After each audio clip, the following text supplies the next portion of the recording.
Alhamdulillah hamdan katsiran thayyiban mubarakan fi kama yuhibbu rabbuna wa yarda. Asyhadu an la ilaha illallah wa asyhadu anna Muhammadan abduhu wa rasuluh. Allahumma inna nas'aluka 'ilman nafi'an wa na'udzu bika min 'ilmin la yanfa'. Alhamdulillah, segala puji serta syukur kita panjatkan kehadirat Allah Subhanahu wa taala. Di kesempatan siang hari ini, alhamdulillah Allah masih memberikan kita kesempatan untuk kita bisa menjalankan aktivitas di bulan suci Ramadan ini, berupaya untuk kita bertaqarrub kepada Allah Subhanahu wa taala. Mudah-mudahan segala amal-amal yang kita lakukan, baik saum kita, salat kita, tilawah kita, sedekah dan infak kita diterima oleh Allah Subhanahu wa taala. Salawat serta salam tertumpah-limpahkan kepada uswatun hasanah kita Nabi Allah Muhammad sallallahu alaihi wasallam beserta keluarga, para sahabat dan pengikutnya yang senantiasa istiqamah dalam rangka menghidupkan serta mengamalkan sunnah-sunnahnya. Hadirin jamaah yang dirahmati Allah Subhanahu wa taala, salah satu keistimewaan bulan suci Ramadan adalah bulan tersebut merupakan bulan yang penuh dengan keberkahan.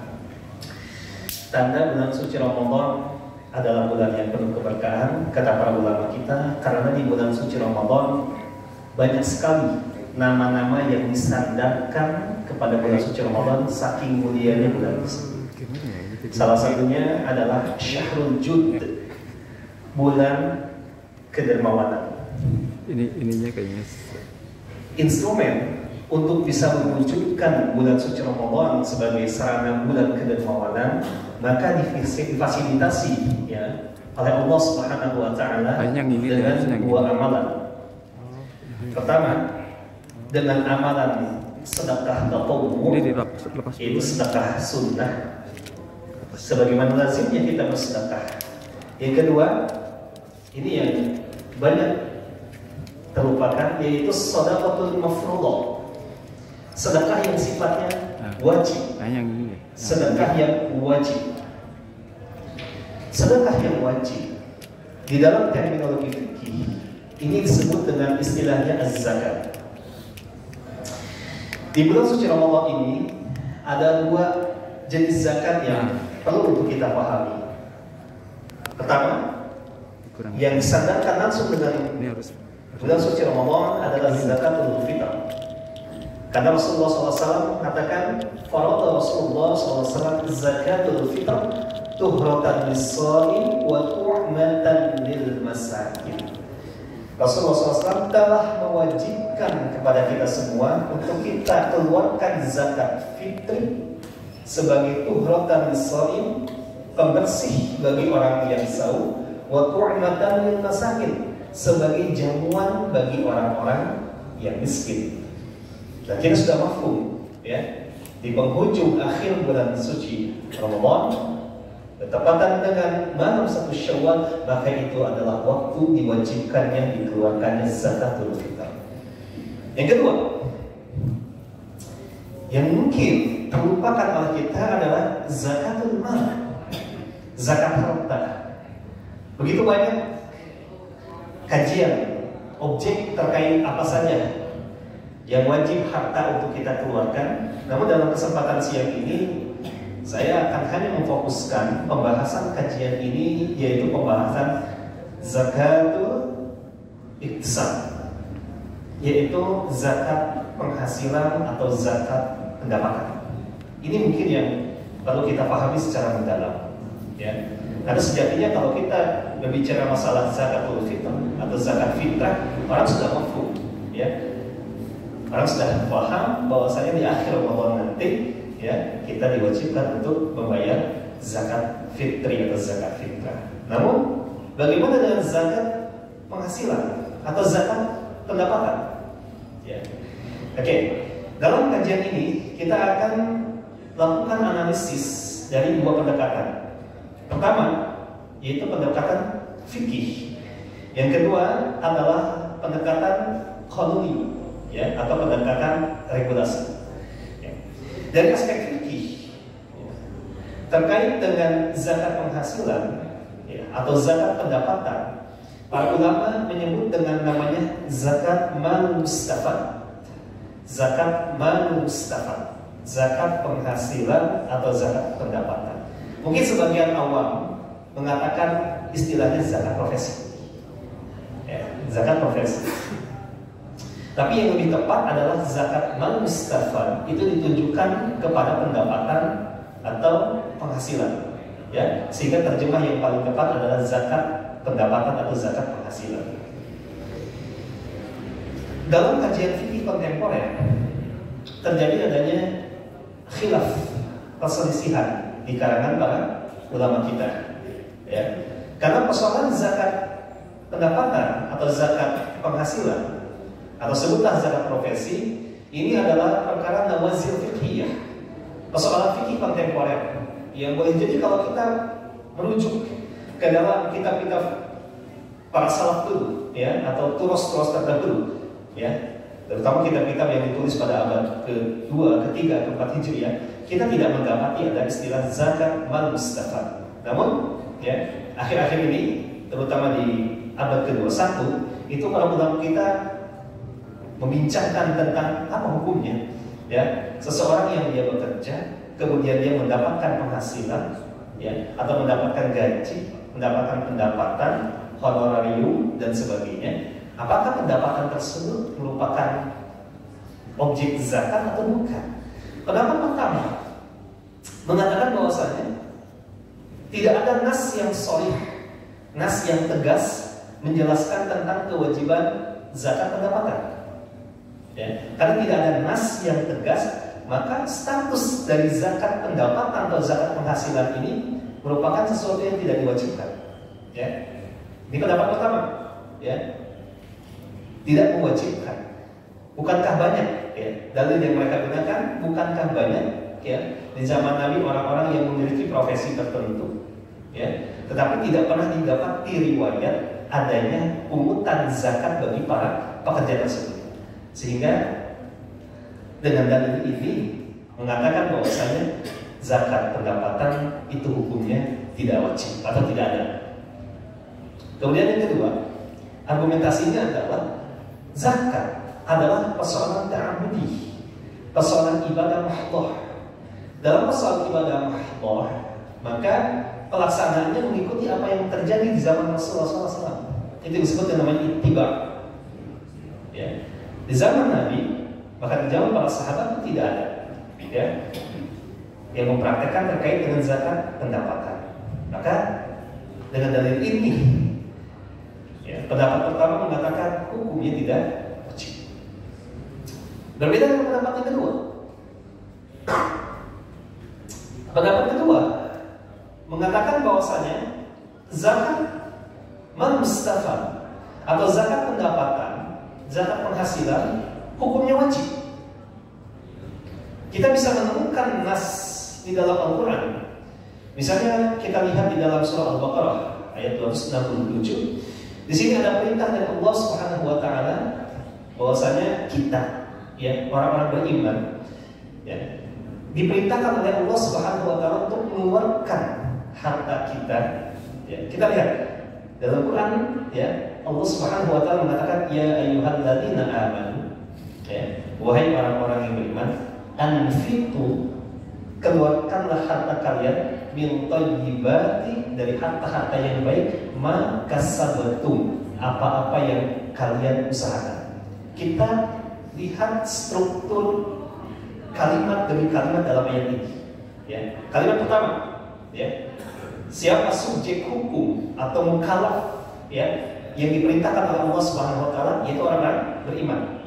Itu masuk, ya, di dalam tafsirnya mengatakan bahwasanya ketika Allah Subhanahu wa taala memulai ayat dengan seruan kalimat ya ayyuhalladzina amanu, maknanya bisa dua. Pertama, maknanya adalah melakukan sesuatu perbuatan yang sifatnya wajib. Coba lihat ayat tentang saum. Allah mulai dengan kalimat apa? Ya ayyuhalladzina amanu kutiba alaikumusiyam, dan seterusnya. Ya. Berbicara zakat juga sama, ya ayyuhalladzina amanu. Sehingga makna yang pertama ketika Allah memulai kalimatnya dalam Al-Quran yang kalimat ya ayyuhalladzina amanu, maksudnya adalah melakukan suatu kewajiban. Atau yang kedua, kata Ibnu Mas'ud, boleh jadi konteksnya adalah meninggalkan perkara yang dilarang. Ya, ya ayyuhalladzina amanu la ta'kulu amwalakum bainakum bil batil, umpamanya. Hai kalian orang-orang beriman, kata Allah, jangan kalian memakan harta sesama kalian dengan cara yang batil. Itu larangan. Nah, dalam konteks surat Al-Baqarah ini, ya, kalimat berikutnya yaitu perintah dari Allah untuk mengeluarkan harta. Sedangkan perintah untuk mengeluarkan harta yang sifatnya wajib itu hanya satu, yaitu apa? Zakat. Sedekah atau sunnah, ya, wakaf sunnah. Ya, tetapi zakat adalah kewajiban. Makanya kalimat anfiku, hai orang-orang beriman, kata Allah, anfiku, keluarkanlah harta. Ali bin Abi Thalib mengatakan apa? Yakni shadaqatul mafruḍah. Sedekah atau zakat yang diwajibkan. Ya, sedekah yang diwajibkan apa maknanya? Zakat. Maksudnya apa? Secara sederhana, Allah ingin mengatakan pada kita ini, hai kalian orang yang beriman, keluarkanlah zakat.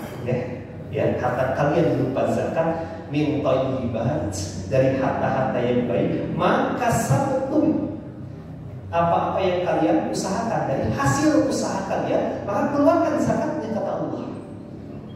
Ini menjadi dalil, kata para ulama pendapat kedua, bahwasanya zakat pendapatan, zakat penghasilan, atau awam biasa menyebut dengan zakat profesi, hukumnya wajib. Karena jelas teks mengatakan bahwasanya Allah memerintahkan kita orang-orang beriman untuk mengeluarkan sebagian harta kita yang sifatnya wajib itu zakat dari harta yang halal. Nah, ini menarik kajiannya. Kenapa? Karena ya, jangan sampai ada orang yang berpendapat seperti ini.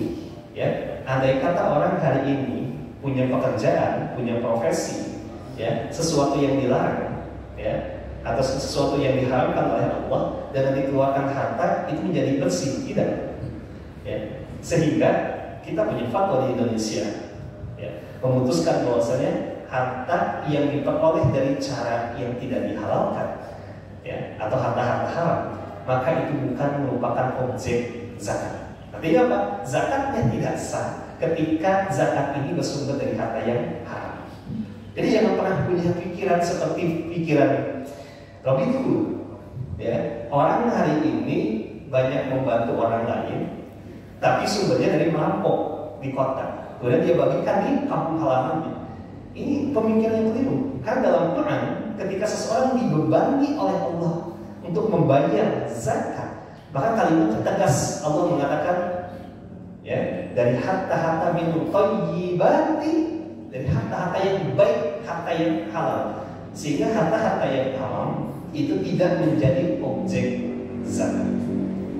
Maka sabtu dari apa yang kalian usahakan, kata Ibnu Arabi dalam tafsir ahkamnya mengatakan, apa yang diusahakan itu ada dua jenis. Pertama, apa yang diusahakan melalui jalur tijarah, melalui jalur bisnis perdagangan.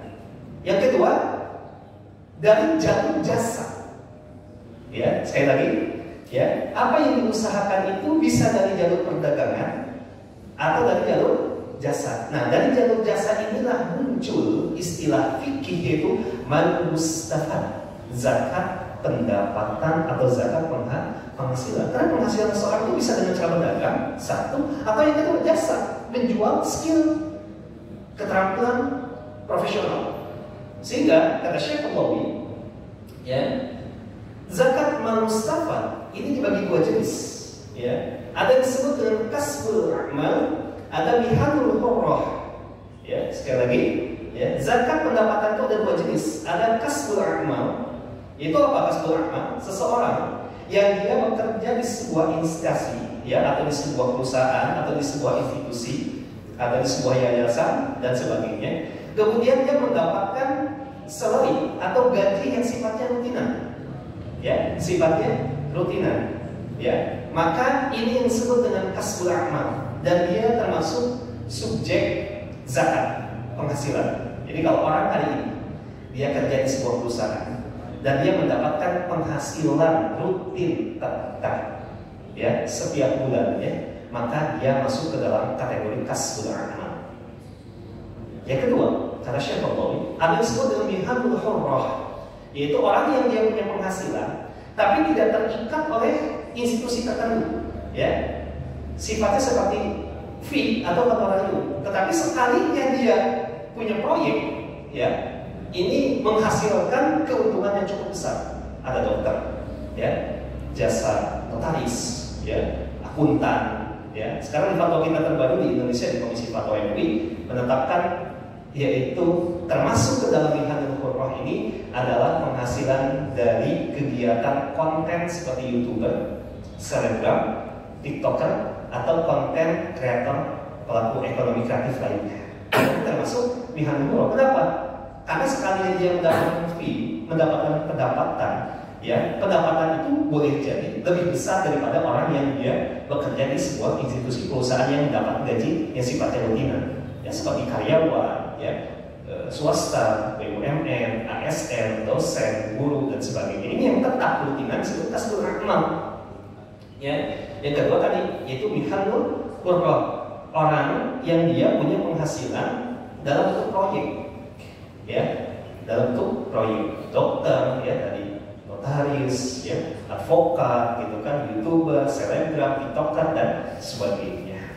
Nah, dari pembagian ini merujuk kepada tadi surah Al-Baqarah 267, maka kata para ulama hari ini zakat pendapatan merupakan objek zakat yang wajib untuk dibayarkan oleh setiap individu yang dia termasuk apakah dia tadi kasbul a'mal, pegawai tetap bahasa sederhananya, atau dia mihanul hurrah, ya, yaitu orang yang pegawai lepas tetapi sifatnya tadi fee atau honorarium atau upah atau apapun itu istilahnya.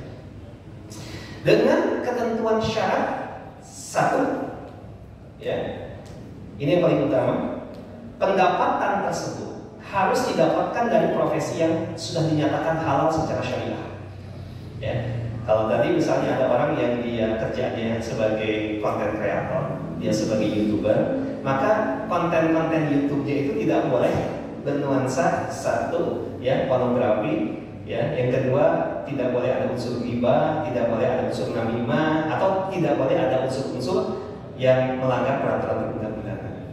Ya, jadi kalau orang hari ini dia bikin kontennya ngomongin orang, ya, gibahin orang, podcastnya hanya untuk adu domba, sekalipun pendapatan, ya, dia sebagai konten kreator itu besar, maka tidak ada kewajiban zakat. Kenapa? Karena pendapatannya tidak halal. Ya. Harus dibayarkan zakatnya? Bukan, tetapi harus ditaubati. Dengan cara apa? Berhenti membuat konten seperti itu. Itu di fatwa kita terbaru. Ya, jadi jangan beranggapan kalau kita punya harta banyak dari jalan yang tidak benar, dikeluarkan aja deh sebahagiannya. Itu jadi halal, tidak. Ya, karena Quran mengatakan min thayyibat, syarat mutlak dari harta yang halal dipastikan halal secara syariat. Yang tidak bertentangan dengan syariat, tidak bertentangan dengan peraturan perundang-undangan yang berlaku di negara kita. Ya, jadi itu yang pertama, ya, harta tersebut harus screeningnya halal. Yang kedua, ya, ini harus sudah nisab, ya, harus sudah nisab. Nah, ada khilaf ulama, ya, apa nisabnya? Bagaimana ini konsep nisabnya? Ya, sebagian ulama nisabnya mengikuti nisab pertanian, ya, zakat pertanian. Yaitu kalau nisabnya sudah 5 wasak, ya, khamsa usaq kata Nabi. Berapa kalau dikonversi? Yaitu 653 kg gabah. Jadi kalau seseorang sudah penghasilannya sebesar 653 kg gabah, ya, kapan dikeluarkan? Yauma hasadih, hari di mana dia mendapatkan pendapatan tersebut. Kalau berat, yauma hasadih, hari di mana kalian panen. Ya, kalau pertanian kan panen tidak harus setahun sekali. Ada yang 6 bulan sekali, ya, ada yang lebih dari 6 bulan, mungkin setahun, ada yang lebih. Pokoknya yaumul hasad kata Quran. Ya, hari di mana panen. Ini setiap kita mendapatkan penghasilan, maka penghasilan itu harus nisab dulu, yaitu sekitar 5 wasak atau 653 kg gabah, ya. Dengan kadar, karena ini pertanian, 5-10% dikeluarkan. Ini pendapat pertama. Ya. Ada pendapat kedua. Ya, ini diambil oleh ulama-ulama di Mesir. Ya, yaitu nominalnya mengikuti pertanian, kadarnya ya mengikuti emas. Jadi tidak 5-10%, hanya 2,5%. Ya, ini namanya qiyas syabbah, analogi, tetapi sumber asalnya banyak gitu kan. Ya, ke emas iya ikut, ke pertanian juga iya.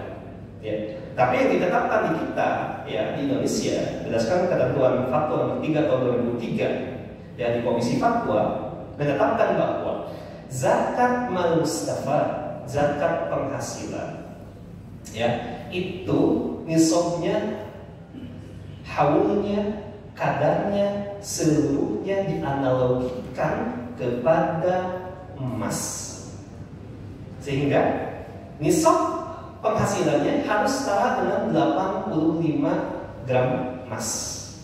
Ya, nanti kita konversi. Ya, kemudian kapan dikeluarkannya? 1 tahun. Karena Nabi mengatakan la zakata hatta yablugha haul. Ya, tidak ada kewajiban zakat kecuali kalau sudah harus satu tahun dulu. Katanya berapa? Itu 2,5%. Artinya, kalau kita sudah punya penghasilan setahunnya, ya, baik dari penghasilan sebagai pekerja rutinan yang tetap salarinya atau tadi yang sifatnya tidak tetap tetapi proyekan sifatnya, kalau dalam setahun dia sudah mendapatkan harta ya sebesar 85 gram emas ya dan sudah setahun tadi, maka dikeluarkan 2,5% zakatnya. Nah, kemudian kajian terkait dengan ini ya ternyata bukan hanya sudah dibahas dalam tataran fikih ya serta fatwa di Majelis Ulama, tetapi juga pemerintah di kita di Indonesia mentransformasikan fatwa tadi ke dalam regulasi yang sifatnya mengikat, yaitu apa? Undang-undang. Maka lahirlah undang-undang zakat atau undang-undang pengelolaan zakat nomor 23 tahun 2011. Kita lihat di pasal 4 ya, pasal 4 undang-undang nomor 23 tahun 2011, salah satu objek wajibnya zakat untuk dikeluarkan dalam undang-undang salah satunya adalah zakat pendapatan atau penghasilan. Dalam penjelasannya mengikuti pola yang ditetapkan dalam fatwa kita. Yaitu berapa? Kalau penghasilan seseorang dalam setahunnya sudah 85 gram emas, ya, maka dikeluarkan 2,5%. Nah, karena sifat emas ini adalah kotor, ya, fluktuatif, maka di awal 2025 Badan Amil Zakat Nasional atau Baznas itu mengeluarkan surat edaran jamaah sekalian. Saya bacakan ya surat edaran dari Baznas bahwasanya untuk menindaklanjuti pasal 4 Undang-Undang Pengelolaan Zakat dan Fatwa kita nomor 3 tahun 2003 bahwasanya apabila ya seseorang sudah memiliki pendapatan senilai 85 gram emas atau setara 85.685.970 rupiah ya, 85.685.000 rupiah, di 86.700 lah kurang lebih setahunnya ya. Maka dikeluarkan zakatnya nanti kalau sudah 1 tahun ya, nominalnya 2,5% ya. Nah, kira-kira berapa tuh ya? Tinggal saja di kalkulator Bapak Ibu sekalian. Jadi kalau punya uang nanti ya, kalau kita hitung aja dari segi gaji kita bisa terlihat tuh ya. Nah, kalau kita melihat di aturan kalau surat edaran Baznas ini, ternyata pola yang kedua itu bisa dilakukan. Tidak harus tunggu setahun ya, tidak harus tunggu setahun, tetapi dalam aturan Baznas ini dikatakan kalau ya seseorang sudah memiliki gaji per bulan, nah ini untuk karyawan tetap yang berada di bawah instansi yang dapat rutinan tadi ya, kayak pegawai swasta, ASN, BUMN, dosen, guru dan sebagainya. Penghasilan minimal per bulannya 7.140.000 rupiah, ya, maka wajib dikeluarkan zakatnya tiap bulan. Jadi bisa pola nanti setahun, ya kalau kata orang Sunda, ya digebroken mungkin gitu. Artinya kalau penghasilan kita sudah setahun 85 juta dihitung-hitung, ya, maka dikeluarkan 2,5%. Ini kebanyakan misalnya, ya kalau itu kita 2 atau 3 juta misalnya zakatnya. Ubah polanya menjadi pola bulanan, syahriah namanya. Itu apa? Kalau gaji kita minimalnya sudah 7.140.000 rupiah, maka keluarkan 2,5%. Saya bisa hitung, ya, kurang lebih zakat yang dikeluarkan ada 178 atau 180.000 lah kalau digenapkan. Ya, kalau kita nggak tahu cara perhitungan Komariah, maka hitungnya dengan hitungan Masehi. Ya, kalau nggak tahu, kalau sekarang kan Ramadan ya tahu lah, besok Syawal, besok lagi Zulqa'dah, Zulhijjah tahu. Tapi kalau di bulan-bulan besar kan kita nggak tahu gitu kan. Ya, kita boleh menggunakan standar bulan Syamsiah atau tahunnya tahun Masehi. Itu apa? Ya, yaitu seperti Januari, Februari, Maret. Jadi Januari berapa zakatnya, Februari berapa zakat, dan seterusnya. Nah, karena pola yang digunakannya adalah Syamsiah, maka zakat dan zakatnya agak sedikit bertambah, yaitu 2,57. Boleh digenapkan menjadi 2,6%. Ya, jadi kurang lebih kalau saya hitung ya zakatnya, kalau orang tadi sudah nisabnya minimal 7.140.000 per bulan, maka zakat yang dikeluarkan sekitar 180.000 per bulannya. Ya, itu ya ketentuan mengenai cara menghitung berdasarkan surat edaran. Dari mana? Bersih atau dari kotor? Ya memang ada khilaf awalnya. Di 2003 kita tetapkan ini dari bersih. Cuman ketika dilihat tidak ada progres yang begitu ini ya kalau dari bersih, karena setiap orang merasa wah ini sulit untuk bersih, maka dikeluarkan dari kotor. Jadi kalau kita punya gaji 7.140 dari kotor, keluarkan dulu 178.000 atau 180.000 untuk konversi sebagai zakat. Kan kayak gitu. Quran mengatakan apa? Tuzakihim biha, ya, wa tutahhirihim. Konversi jiwa, konversi harta kita zakat itu. Dan Nabi mengatakan, mana qasat sedekatun mimma, tidak ada harta yang kalian keluarkan zakatnya, kalian keluarkan sedekahnya yang sunnah, maka tidak ada yang berkurang dari harta tersebut. Bal yazdad. Kata Nabi, itu yang akan bertambah. Baik kualitas harta tersebut atau kuantitasnya akan bertambah. Itu kan janji dalam Quran, dalam hadis. Ya, sehingga keluarkan saja walaupun itu dari kotornya. Ya, kalau dari bersih khawatir tidak dikeluarkan, karena agak berat gitu kan. Ya, nah pertanyaannya kalau di luar atau di bawah standar nisab, maka tidak ada kewajiban zakatnya. Jadi kalau umpamanya gajinya hanya 5 juta rupiah, ya, atau setahunnya hanya 70 juta, maka itu tidak ada zakatnya. Ya, jadi zakat ini berlaku syaratnya tadi satu halal hartanya, yang kedua nisab ya mengikuti nisab emas, yang ketiga sudah haul 1 tahun ya kadarnya mengikuti kadar emas juga ya 2,5%. Apabila mengikuti standar Hijriah, kalau Masehi 2,57%. Karena hitungan hari di bulan Masehi itu lebih banyak jamaah daripada di bulan Hijriah. Ya, jadi itu yang pola standar zakat yang profesi. Ya. Yang kita memang terkadang lupa ya terkait dengan aturan ini. Padahal undang-undang sudah menegaskan, Fatwa 2003 itu sudah menegaskan. Sekarang terbaru ya 2025 bulan Januari, Bazda sudah mengeluarkan standar edaran, gitu kan? Bagaimana pola pembayarannya? Bisa manual kita lakukan, bayarkan atau perusahaan memotong. Ya, karena Quran mengatakan dalam surat Taubah 103 apa? Khud min amwalihim shadaqatan tutahhiruhum wa tuzakkihim biha. Itu kalimat dalam Quran. Khud, ambillah shadaqatan, zakat tersebut. Ternyata zakat itu sifatnya aktif bukan pasif. Jadi tidak boleh memahami zakat ini. Yang mau zakat silakan bayar, yang enggak apa-apa. Bukan. Quran mengatakan khud, ambil oleh kalian. Siapa yang mengambil ini? Ulama sepakat, ulil amri. Ulil amri siapa? Negara. Ya, negara kita Indonesia, ulil amri punya.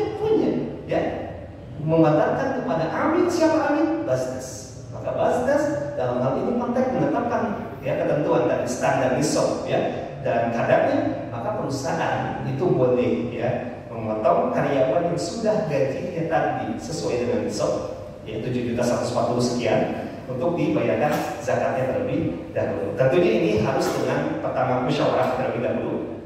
Yang kedua dilakukan adanya sosialisasi oleh perusahaan. Ya, jadi jangan bersifat sepihak, tetapi harus musyawarah, dialog, kemudian sosialisasi.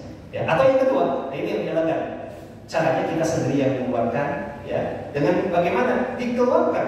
Maka anjurannya melalui lembaga amil zakat. Dalam aturan undang lembaga amil zakat itu dua. Satu Baznas, kedua Laz yang punya izin secara resmi dari negara. Kenapa menganjurkan kepada dua lembaga ini? Karena zakat yang dibayarkan oleh lembaga resmi ketika kita melaporkan SPT dan pajak itu akan menjadi pengurangan. Berbeda ketika kita memberikan langsung kepada asnaf atau fakir miskin. Ya, umpamanya kalau kita kasih ke fakir miskin yang ada di sini atau depan rumah kita atau yang ada di jalan atau dimanapun itu, secara fikih itu sah hukumnya. tetapi tidak punya pembuktian ketika kita harus melapor SPT pajak tahunan, padahal itu bisa menjadi pengurang pajak kita. Ya, selama zakat itu dibayarkan melalui lembaga resmi, itu dalam undang-undang seperti itu. Ya, tapi secara fikih jadi masalah. Ya, selama dia asnafnya fakir, dia miskin, ya, dia mu'allaf, dia mu'limin, sabil, dia ibnu sabil, ya, rekor, bahasanya boleh diberikan, tetapi tadi ya tidak berfungsi sebagai pengurang pajak setiap tahunnya. Sehingga dari kajian ini kita bisa mengamalkan bahwasanya pembayaran ini bisa tadi melalui perusahaan secara langsung, ya, ataupun secara manual atau secara individu kita mengeluarkan zakat penghasilan tersebut. Ya, dan kaidah fikih mengatakan untuk menutup dari perbedaan pendapat ulama fikih, ya, terkait dengan hukum zakat pendapatan. Ya, bahwasanya kaidahnya adalah hukmul hakim ilzam yarfa'ul khilaf. Hukum yang ditetapkan oleh otoritas dalam hal negara, dia punya kekuatan hukum yang mengikat, ya, yarfa'ul khilaf. Seharusnya sudah tidak boleh lagi ada perbedaan pendapat tentang A, B, kan sudah ada aturan negara yang jelas, yang konkret, yang tegas, maka harus keluar dari khilaf. Itulah kaidah fikih yang dibuat oleh para ulama kita terkait dengan masalah perbedaan ini. Mudah-mudahan dengan tadi apa yang saya sampaikan, baik dari segi fikih, ya, dari segi fatwa, dari segi aturan negara, ya, regulasi dan sebagainya, memberikan pemahaman bagi kita, dan mudah-mudahan kita bisa menyisihkan sebagian harta yang kita miliki, baik untuk kita zakat yang sifatnya wajib ataupun untuk sedekah sunnah kita. Mudah-mudahan yang Allah Subhanahu wa taala mengganti segala harta yang kita keluarkan dan dicatat sebagai amal soleh, dan kita lahir dari Ramadan ini sebagai orang-orang yang muttaqin, sebagai orang-orang yang takwa, dan Allah terima seluruh amal-amal kita. Allahumma shalli wa sallim wa barik ala Muhammad wa ala alihi washabihi ajmain. Ya hayyu ya qayyum bi rahmatika nastaghits. Allahumma kfina bihalalika an haramik wa aghnina bi fadlika amman siwak. Allahumma inna nas'aluka bi anna nashhadu annaka antallah la ilaha illa anta al-ahadus samad alladhi lam yalid wa lam yulad wa lam yakul lahu kufuwan ahad. Allahumma ighfir lil muslimina wal muslimat wal mu'minina wal mu'minat al-ahya'i minhum wal amwat bi rahmatika ya arhamar rahimin. Allahumma la sahla illa ja'altahu sahlan wa anta taj'alul hazna idza syi'ta sahlan. Allahumma yassiru wa la tu'assiru, bashiru wa la tunaffiru. Allahumma inna na'udzu bika min 'ilmin la yanfa' wa min qalbin la yakhsha wa min nafsin la tashba wa min da'watin la yustajabu laha. Allahumma ati nafsi taqwaha wa zakkiha wa anta khairu man zakkaha wa anta waliyuha mawlaha. Rabbana taqabbal minna innaka antas samiul 'alim wa tub 'alaina innaka antat tawwabur rahim. Rabbana atina min ladunka rahmah wa hayyi' lana min amrina rashada. Rabbana atina fid dunya hasanah wa fil akhirati hasanah wa qina adzabannar. Aku qouli hadza wa astaghfirullah wa lakum. Assalamualaikum